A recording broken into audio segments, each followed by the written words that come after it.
What's up, my good people? This is Charles Madison of Nexxlegacy Radio, and I am here with a beautiful guest. I was just telling Sarah that I've loved her and her music for so long, and I feel like this would be a perfect opportunity for me to not just take a deep dive and talk to her about what she's been up to, but just give her flowers because I feel like at the end of the day, we need to do that more often, and make sure that we can kind of pay it forward and help out as best as we can. And um, Sarah, what's up, young lady?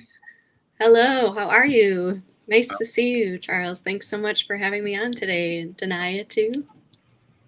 I appreciate you coming in, and it's just like I said. I think it's real true to form to say this. I have so many questions in my head, but I'm just gonna let it flow with what I have. But I just really and truly appreciate the work that I've seen you do, the talent that I know that you have, and um, everything that you are doing to, in a lot of ways, pay it forward. Put your brand out there, but also give back in a lot of ways too. So I just want to thank you for that. Thank you. I appreciate it. And likewise, you're helping to amplify a lot of us indie artists, especially who need that soundboard to be able to like grow audience and grow support. So I greatly appreciate what both of you are doing as well. Well, I see you more as, indie artist, okay, but you've arrived. I mean, you've done a lot of work for a lot of years. So when I say arrived, I'm talking about you paid your dues in a sense of from when you came out for the very first time and you started putting music out. And like I said, you've put a lot of music out there and a lot of yourself out there to the people for a long period of time. So I guess I'll start by just saying how you doing? How's your energy when it comes to everything, music and all? Yeah, I'm doing well, and thank you for asking. It's been really a labor of love and a real like soul purpose journey for me since I've come back to music in the way that I have. And to be honest with you, it's also really helped me navigate a significant moments of grief and loss with losing my father back in 2020.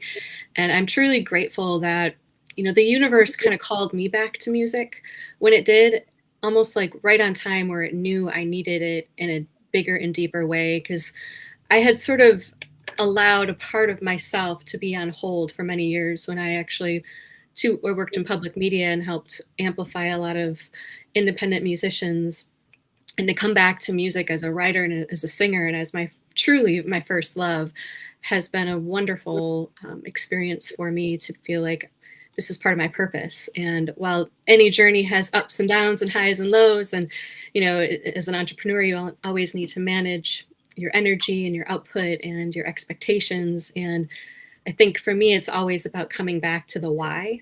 Like, why am I doing this? Why am I here? And I've felt since I was a little girl, like the music within me was always mission centric and it had a purpose bigger than me. And I'm really looking forward to continuing to share this beautiful music. We've been in production for like over 4.5 years now, Hmm. and been dropping singles, and now we'll be dropping the first full body of work. And it's really been a labor of love, and I feel humbled and honored to be able to be practicing the artistry inside of me in an authentic way to me, because that really matters in so many ways. Was your sabbatical based on just you needing to detach yourself from the world, just based on life things and everything else? Or sometimes I think a reset is always good, but did a lot of just your own personal journey need you to take that break for yourself so you can come back to music?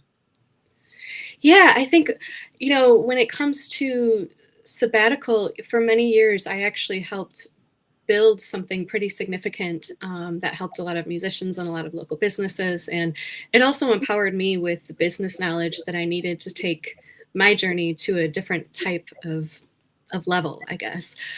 So I feel like I wrote this quote once that I'm always where I'm meant to be to get to where I belong. Mm. Accepting that defines inspiration to me. And I feel like that's spot on with what I'm living. Like, if any of this stuff wouldn't have happened in the exact order it happened in, I wouldn't be in this exact seat, which is exactly where I'm meant to be right now. Wow. Now, and deny before you ask the question, I have loved your music for a long period of time. So Um, when I saw that you had a video out for Mustang, I got very excited because um, just being able to see you put some visual things together, it was one, amazing, and for two, I just really and truly felt like it felt at home. So one question I always want to ask you in regards to just your body of work. I know you have a full body of work coming out, and you have singles out everywhere now. Do you classify your music in a specific genre or no? That's it's such a question that, like, I think artists are constantly asked, in the sense of like, um, put yourself in a box, right? Hmm. And sometimes it's for marketing purposes and for algorithms to know, where they're playing you on what playlists. But for me, like, the heart of me is a writer. So I always tell people, like, I write in many colors. So you may hear a holiday song that's a happy song. You may hear a holiday song that's a reminiscent song and more sentimental, or you might hear an Americana crossover song. But I tend to not to try to fit into a genre just to say I'm fitting into a genre. I just write and I create. So, I have some songs that have more of an electronic edge, and this body of work will be a little bit more of an Americana crossover a feel to it. But I think as a writer, I don't really limit myself. And I feel like Pharrell Williams probably says it best when he has the I am other category. And I feel like that's always resonated with me. Like, to put yourself into a box limits your purpose and potential, because you don't know how inspiration is going to strike. Like, I also compose music on the piano, and I have some beautiful interludes that may or may not make it into this record. Um, but it's bigger than a genre to me. It's about creating music from the heart and timeless records that may have different leanings in the genre world. Um, but it's always been hard for me to say, like, I'm this genre, because as a writer, I feel like I write in many colors. This is my interpretation of the music that I've consumed when it comes to you over the years.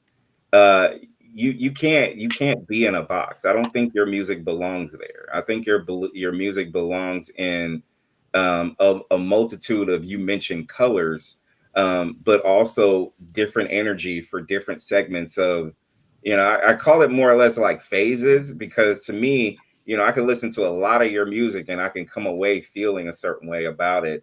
And I think Sarah, your music is cannot be contained into one tiny box or a big box or a huge box or whatever. It is really a breath of fresh air to be able to see that you can be able to hone in on how you feel when you put your music out there, of different singles and layers that you have. And Sarah, correct me if I'm wrong, but I just feel like each time that you make a song, you are giving a piece of yourself to us, the public, and some of that is literally like laid out there in the work that you do, correct?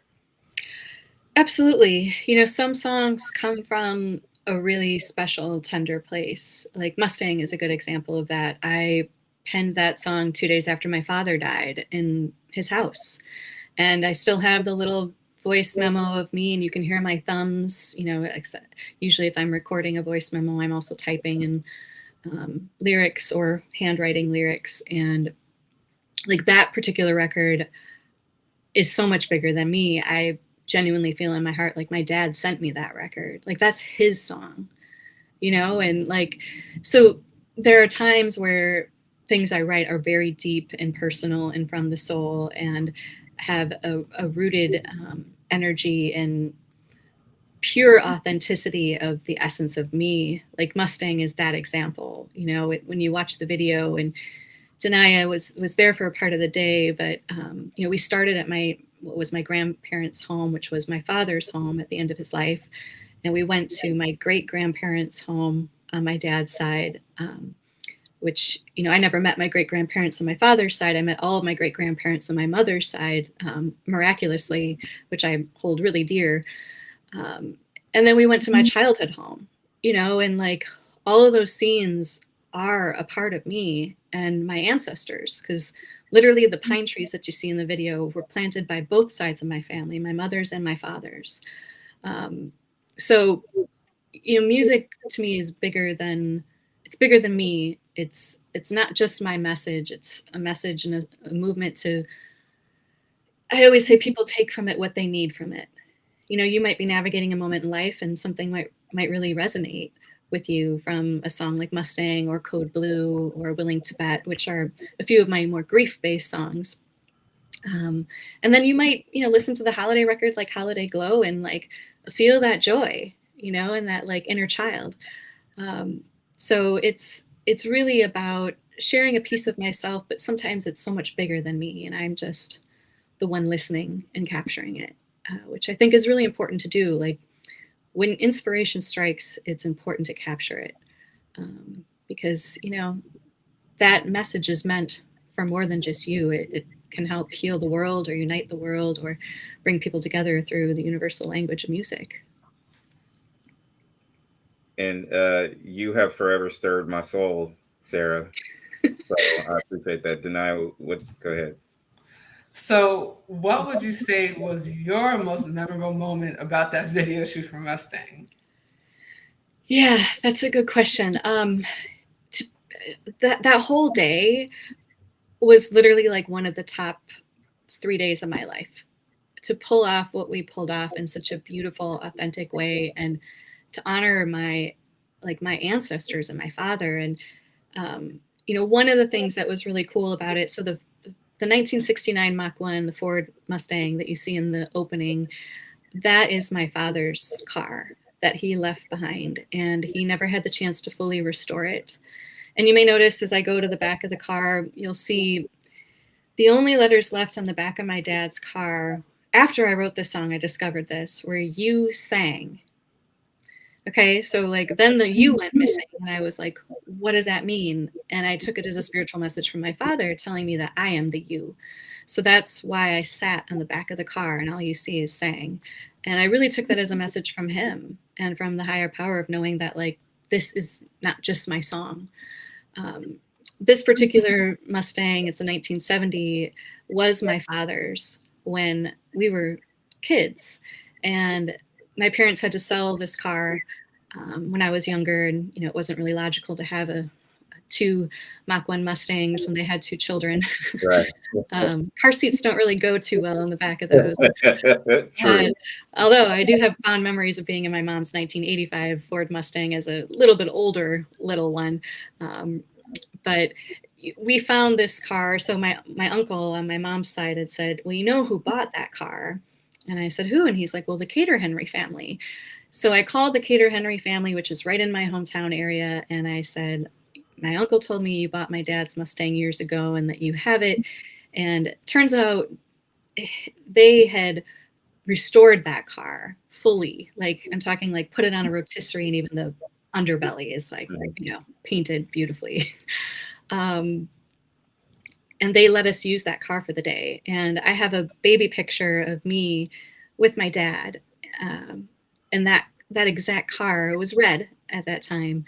Wow. It was in my driveway. And at the end of this video, you'll see a scene where like we pull back into the driveway. That's my childhood home where my dad always wanted that car to come back to. Mm-hmm. And to me, that was a really special moment when we were able to drive that car back in the driveway. And when I look at that picture of me as a baby, and my dad worked for the railroad for 37 years. So he was a warrior. Working on the railroad tracks is not an easy job. If you know anybody who has that job, you work in heat, you work in cold, you work through all the elements, and you travel, and then you can get bumped, and it's a whole thing. But the picture of him standing with me as a little baby with the car in the background and his muscles and his tank top on because he just came home from work, and that car is like there. So it's I don't know. It's one of those things where like that particular scene meant a lot.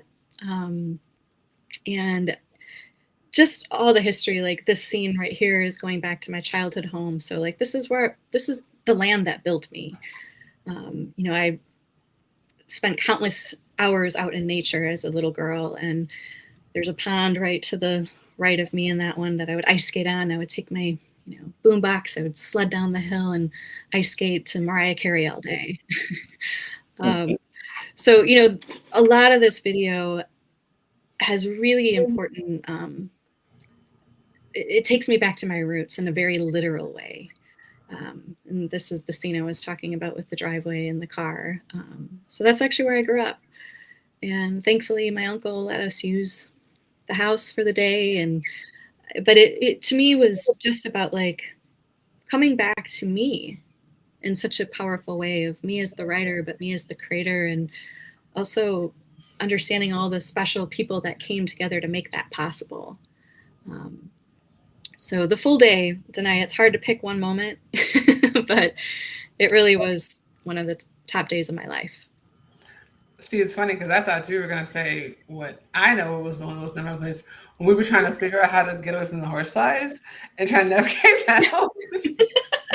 yeah, the things behind the scenes were literally, we rolled up and we were doing the site visit before the day, and Philly and Regina were walking, and all of a sudden, like a swarm of horseflies came, and we're literally like, we were under attack. Wow.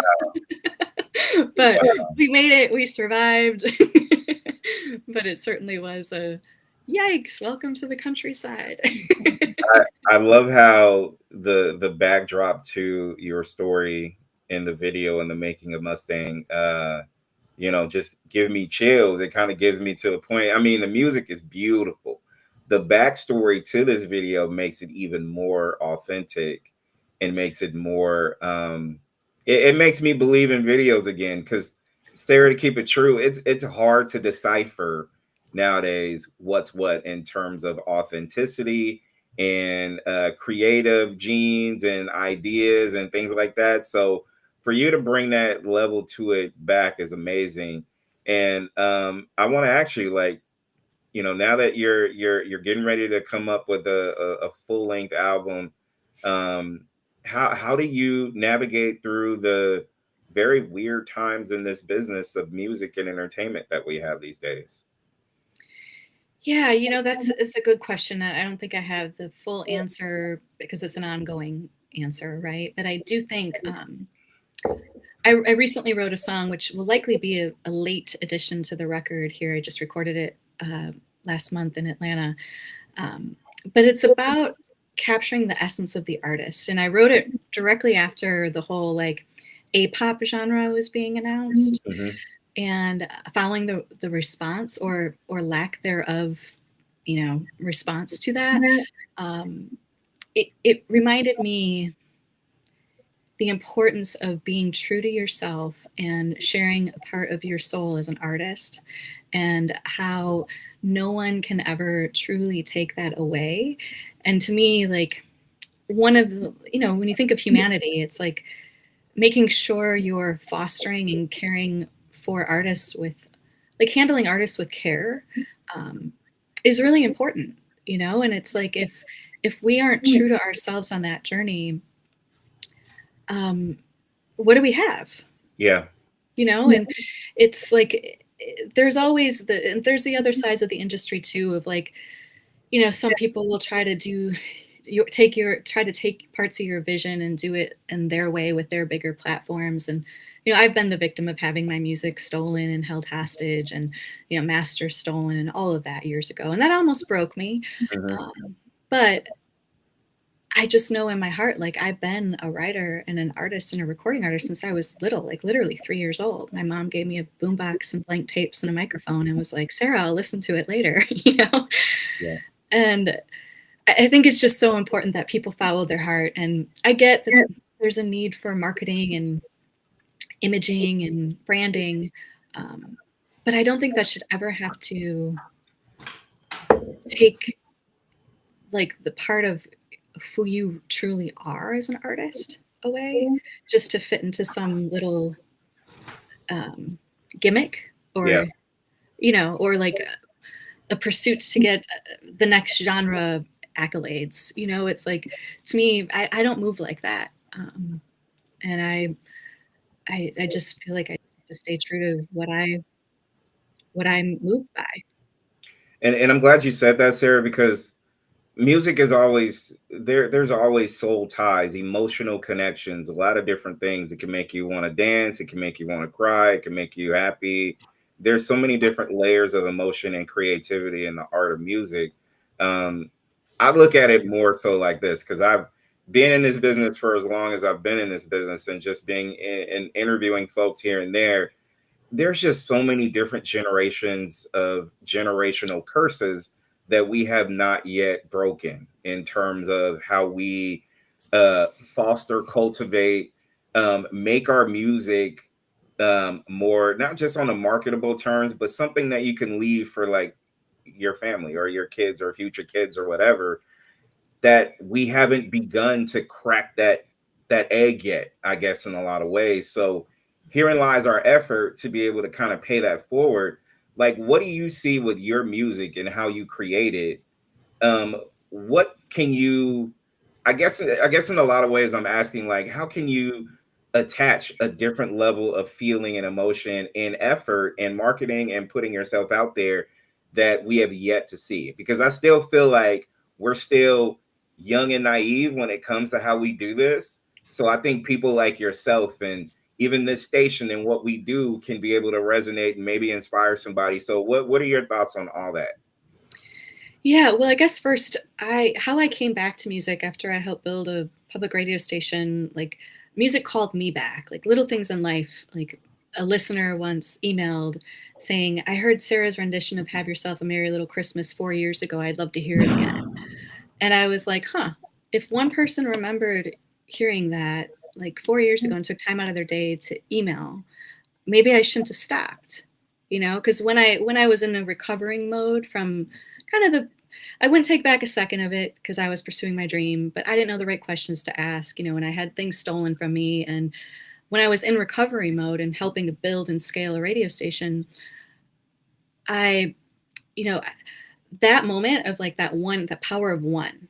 So I'll never forget. I'd never met this person, but their name is Carol Williams, 2 R's, 2 L's, and they were like, "I want to hear Have Your Merry Little Christmas," and that was like the impetus of me coming back to music. Shortly after that, my mom gave me a notebook that I had when I was a little girl because she saved stuff. You know how moms do. Um, and when I opened it, I found a letter that I wrote when I was 10.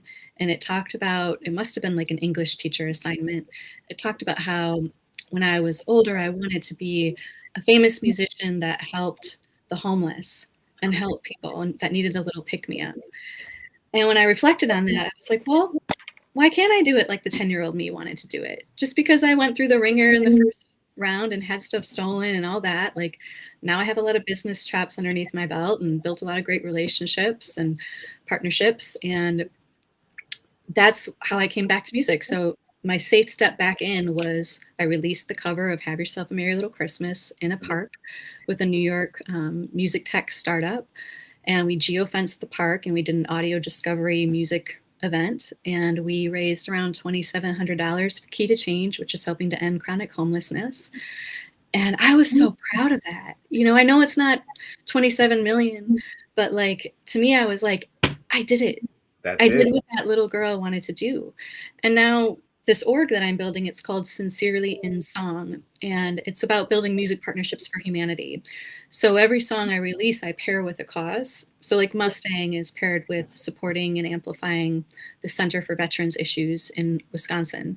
And my dad was really big on supporting our veterans. And, he wasn't a veteran, but he watched a lot of his friends in the Vietnam era go to war and some didn't come back. And to me, I guess the short answer to your question is I feel like my journey was to always make it bigger than me.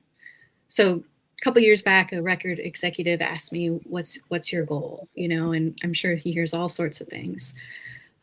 But I was like, I want to be the most generous. I want to give back.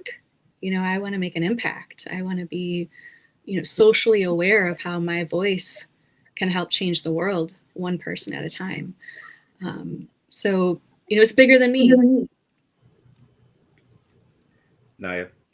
Definitely. I think what I love about that piece is the fact that as long as I've known you, you've always talked about giving back. So let's talk about the Wildflowers event and how that whole situation came to be. Yeah, so we're going to be hosting the 3rd annual Wildflowers on the Water in Milwaukee, Wisconsin at Lakeshore State Park. And when that event came together, I had written a beautiful song a few years back called Wildflowers, and I was looking for a partner org for that. I had met at the time the president of an organization called Friends of Lakeshore State Park, and they help activate Lakeshore State Park, which is one of actually the only free urban state park in the state of Wisconsin. So there's no admission fees to go. And basically I said, well, you want to activate the park, I could help you produce help you produce an event. So we embarked on the journey of curating what we came up with the name of Wildflowers on the Water. I think actually Seba helped with coining that name. And we, curated, we have sound bowls, we have live music from different genres of musicians. We've had spoken word in the past.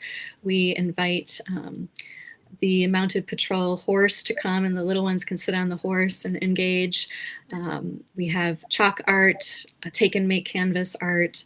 And over the last couple of years, we've helped raise just around $11,000 or so for the mission of Friends of Lakeshore State Park.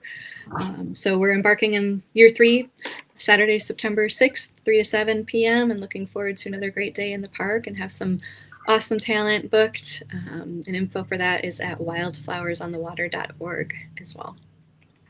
And if people want to make a donation as well, they can go to that website also? Yeah, or they can go to sincerelyinsong.org, and there's links where they can click to support.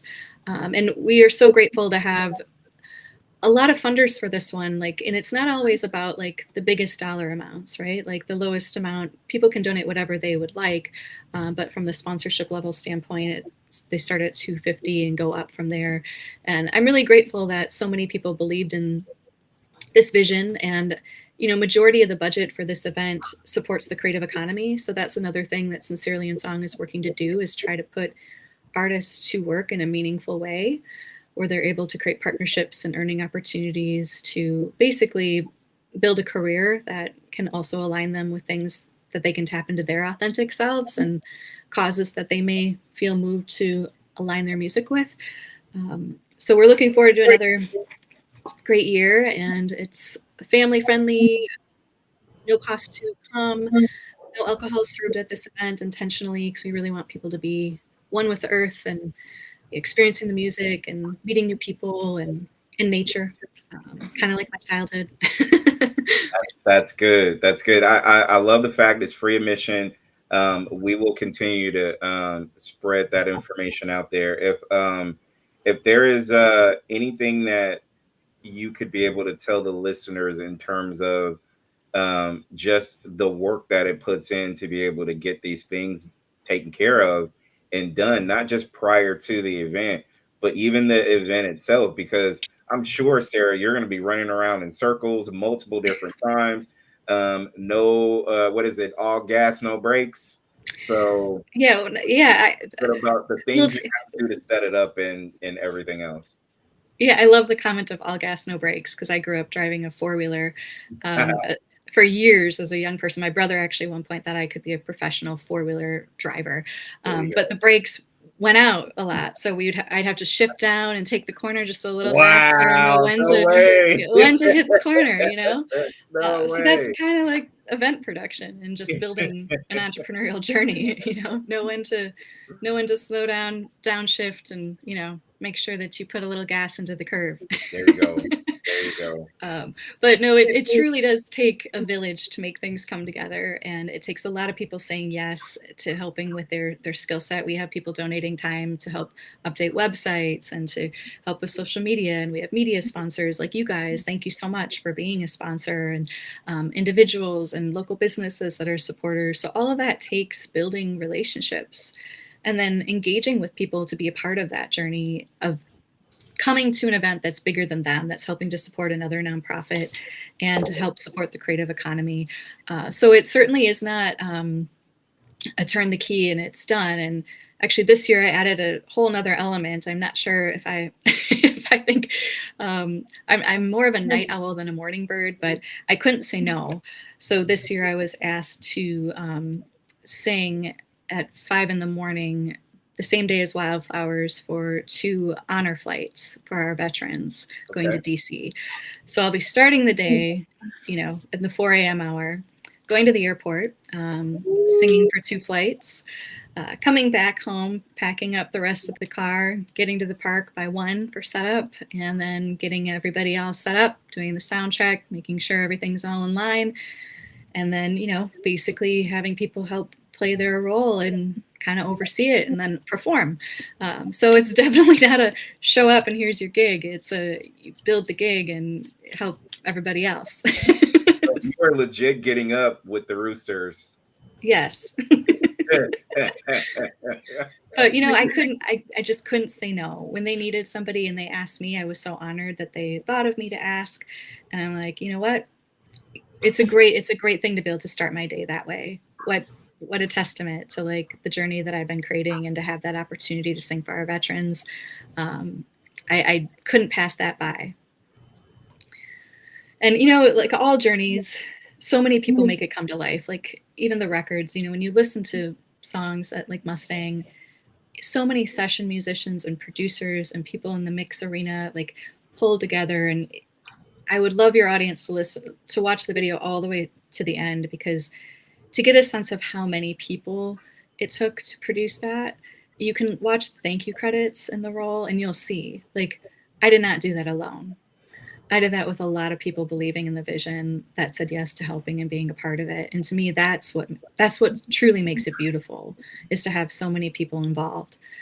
And I'm grateful from everybody from production to artwork to sound to makeup to PR, you name it. Like audio engineering, I'm a big audio engineering fanatic, and really respect that part of the industry. So this Mustang is also booked, mixed in Dolby Atmos as well, and the record will be too, which has been a whole new world for learning, and an opportunity for me to kind of like get more insight into all that it takes to make music come together from an audio side as well. Well, your vision sparked this moment where the village can be able to go hard for you in terms of putting it together. So thanks to you and your vision, because if we didn't have that vision, maybe Mustang would be different or not at all. So it does take a village, but also the person who sparked that idea or that made it come to life deserves credit. So I'm personally giving you credit, Sarah. So Thank you. Pat yourself on the back from time to time. It's all good. Oh, thanks. I appreciate that. Deny what you got.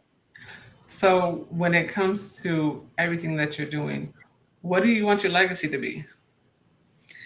I think I touched on that a little already, but to be known as somebody who lifts others up while she's climbing. Like Common has a quote that I really love that's like, about lifting others while you climb. And to me, especially as a woman in the industry, I think oftentimes, unfortunately, it hasn't become like the popular thing to have women supporting women or artists supporting other artists. It's been more cutthroat and competitive. And I really would like to try to help other people on my journey and be able to leave a legacy that's a legacy of generosity and giving back and using my voice to, do those things. And I truly do believe like every bit matters. Like while I would love to someday say, we were able to underwrite the wing of the new Vets Place Central building at, for CBI.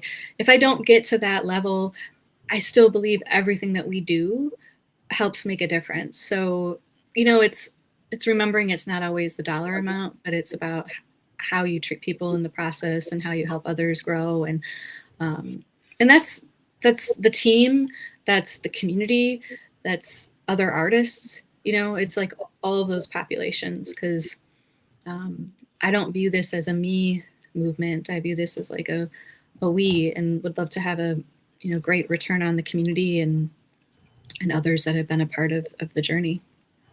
I think adding to what you're saying, I think the best blessing that I've had in getting to know your music, and as I'm getting to know you now, has been that effort. You and I haven't had person-to-person dialogue until now, but knowing you through Denia, and not just your music playing on the station, that's one thing. But I just feel like in terms of how we can be able to figure out ways to pay it forward, as not just multiple business partners, but also people. I think that kind of resonates with who you are and what you do and how much you give back in terms of music and effort. So there's always ways of like, dang, I got to find another way to be able to pay it forward to Sarah because she's giving me this gift. You know what I'm saying? So I think my infatuation with you, and I always tell Denia in different things, like, you know what, I love her music. Like her music is everything. But just knowing how you have taken pieces of your music and giving it to us, I just feel like there's got to be a way that we can be able to share and pay it forward. So, one of my next to final questions to you is if, you know, the cool thing about just this setup here is not just we're just not on YouTube Live, we're also on LinkedIn Live, we're also on Twitch Live right now as well. So, some of the people that have hit me up on the side have asked me, like, you know, when it comes to donations and sponsorships, what are you looking for? Because I know not all money is good money, but also what do you want to encompass in terms of networking with some of these businesses and other people as well? Yeah, I really appreciate that sentiment too. I'm looking for like-minded individuals who are interested in the movement of how do we uplift our artists? How do we uplift great work in the community? How do we do good by humanity? So that is kind of my filter of knowing, like, at one point in my journey, I created a long list of things I was looking for in like funding partners or partners in general.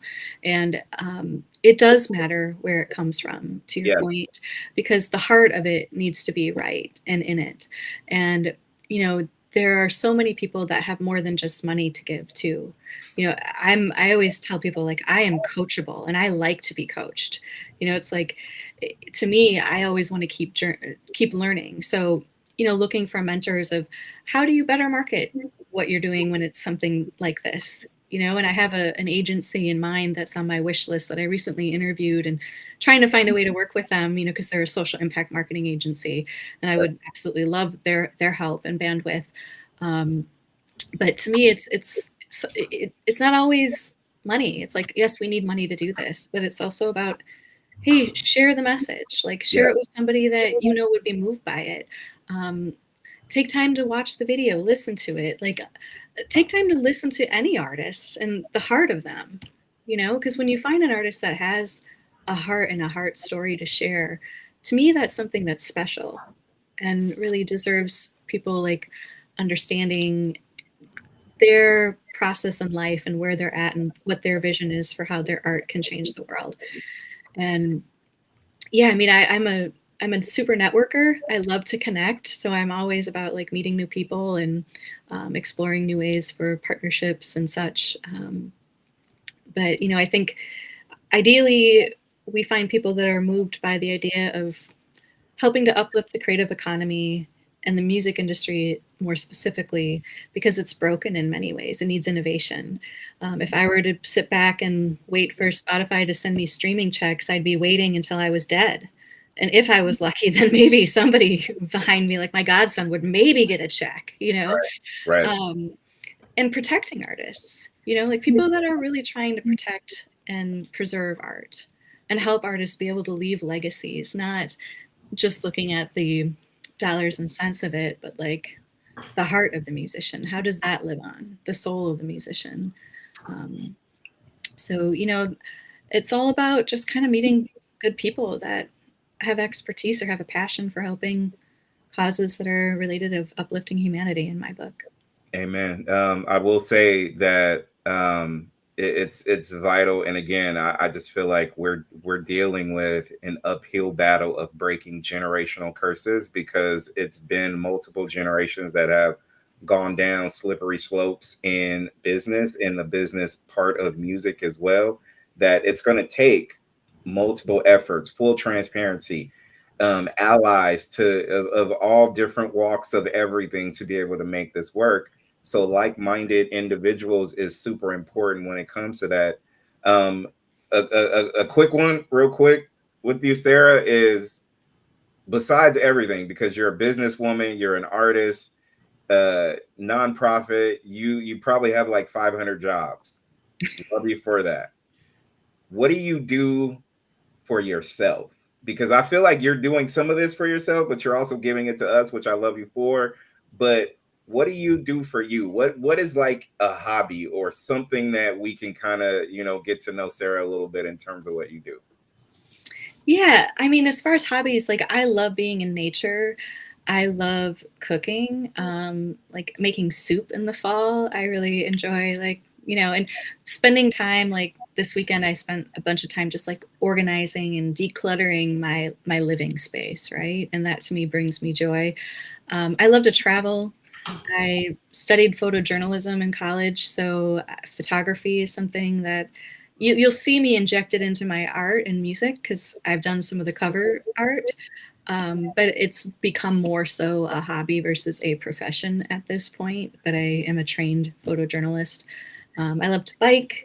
Um, it's just like spending good quality time with friends and family and being present in the moment, reading a book when I can sit still long enough to read a book because I tend to move around quite a bit.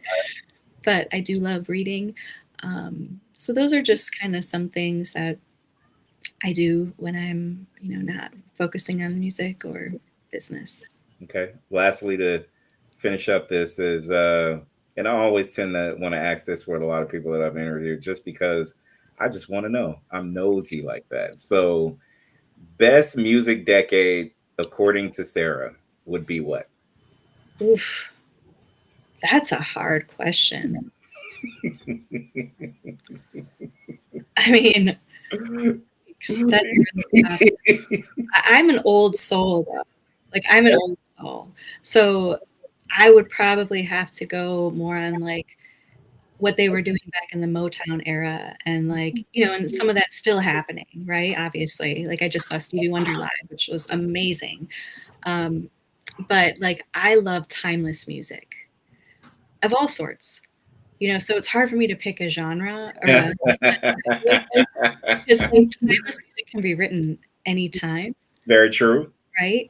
So, and I think people know like a timeless song, but I still buy music. I know some people are probably like, what? But I still buy music and curate my own sound gallery of music. And, you'll hear anything from Stevie Wonder to Elton John to Janet Jackson to Pharrell Williams to Alicia Keys to George Winston. I'm all over the place. Common, Dolly Parton. Um, but I do kind of like layer is like real true timeless music and also like I think the era where people were focused on as much live production and being in the room together as possible is kind of my jam. Like I probably should have been born like 50 years earlier or something, but here I am. Bands, but Sarah, bands did that for us too back in the day. So if you're saying Motown early era, you're probably talking about like your decade of dominance is somewhere in the 60s or whatever, I guess, right? Yeah, probably. Yeah. Somewhere.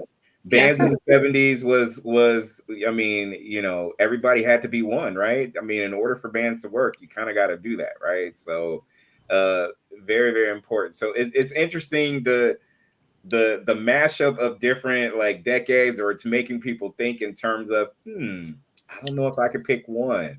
I had somebody pick somewhere between the mid 80s and the mid 90s and they were there, or someone were just steadfast on the 70s or whatever, so they couldn't really. I love making people think when it comes to stuff like that, so I just wanted Sarah's take. Yeah, it's hard. I had to do an essential 50 list once that I like had to give like my essential 50 songs, and it was all over the board, which I love. It's like there's always great music happening every day, right? And always an old gem that like you discover that you're like I had no idea.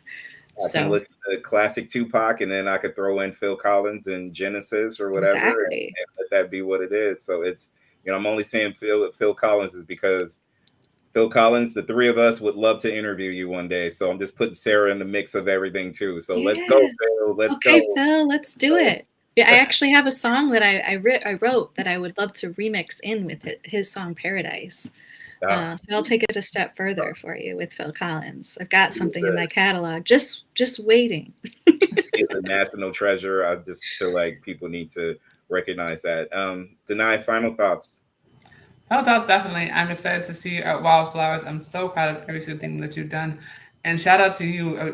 We forgot to mention that Mustang is an award-winning music video. So shout out to you and the entire team. It was so much fun to work on that piece with you. I think the that really showed what can happen when people come together and just are just coming to make some magic. And that's Yeah. exactly what we made some magic for sure. Yeah, it was like it was so amazing to be honored in Houston too, because Regina the Pen, who wrote the treatment, is from Houston, and that's why we submitted to the Houston International World Fest Houston International Film Festival, and took home a Remy Award, a special jury Remy Award. But I really wanted to uplift her and her market, because she wrote the treatment on that, and she did a bang up job, and also she's a co-director. So, it's like, again, intention, right? And Regina, I met her when I was out in LA for the Grammys, and would have never, like, everybody that was involved with this video, I could go on for another 15 minutes, so I'll stop. But like, from Tyler to Bethany to Regina to Philly, like everybody, it all came together with like the universe bringing them to me, and them saying yes. So I just want that full team of people that helped make the Mustang music video know how special it is, because I know how we all met, and like it all came together really serendipitously, in a way that was bigger than me, So Where can the world track you down? I know we mentioned sincerelyinsong.org. For all things Sarah, where can the people contact you? Follow you, subscribe, whatever. yeah, so Sarah Fierek, it's Fierek, Sarah with an H for all the handles, and my website, sarahfierek.com, sincerelyinsong.org, or wildflowersonthewater.com, are some of the things that we talked about, and the Mustang music videos on YouTube and Vivo as well. Sarah, I want to not just thank you for today, but just thank you for your music once again. Thank you for our partnership. One thing Denai and I want to do, it's just continue to keep figuring out and find ways to pay it forward. And I just believe in you. Like I said, we are close, but this is the first time that we've ever had dialogue. And I just wanted to personally tell you that I see you, I appreciate you. I will grind it out for you like I do my own business. I will live for it. I will die for it. That is just kind of how I get down and what I do. And I just want to continue to find ways that we can be able to not just work together, but grow and just understand each other and learn and just find different ways to radiate to everybody else so they can be able to figure out their own path individually as well. You don't have to be like me, Sarah, or Denia. Be your best self, and I'm good with it. I am good with it. You should be good with it too, just to be able to see that progression in life journey. So I can't thank you enough. Likewise, and I'm here for it too. So thank you for your partnership and everything you do for artists, and for everybody out there listening, just like follow your path. Like, you have a purpose, you're on a journey, and the world needs it. So the more we can do to uplift each other on that journey, the better everybody will be. So on behalf of Sarah Fierek, Denia Jour, Charles I'm Branded, Nexxlegacy. I appreciate Twitch. This was my first time airing live on Twitch as well. So this was a little different, but also audience-wise, they were like, put it out there on Twitch too. So I did it. Nice. My first time on Twitch too. So look at that. Everybody's first time on Twitch. So you got Twitch action. You got Twitch action. You got Twitch action as well. So, but Sarah, Twitch. Thank you so much for being yourself. And I'm a fan. I probably need to start Sarah Fierek club somewhere, because I need to be the president. Just saying, I love you. I love Sarah. I love me some Sarah. I'm telling you. Likewise. Thank you guys so much. All right. Peace out.